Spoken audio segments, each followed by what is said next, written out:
One of the things that we did from the very beginning of the firm is we focused on trying to build a process to help the client through the difficult decision making involved in estate planning. So we've mapped out a process that will allow us to get the documents created within 30 days. And that begins with that initial contact with the potential client.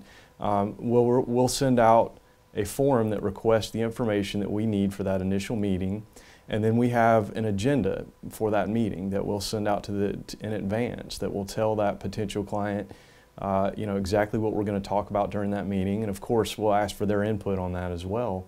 But then that meeting, we guide the clients through that decision-making process during that meeting, and following up from that meeting we have a defined process that involves the work done within the office. So we have specific people tasked to the different phases of the drafting of the documents.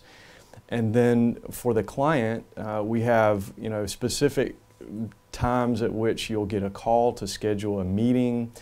You'll get to review a summary of the documents before you come in for that final signing meeting. And so we're able to say with certainty when we meet with a client, here's what you can expect, here's when we'll have this completed. That's very different. Richard and I have both worked in different firms over the years. That's a very different approach from what most law firms take. Most lawyers sit down with a blank yellow pad and yellow legal pad, and that's kind of where they start from. So sort of a tabula rasa approach to things.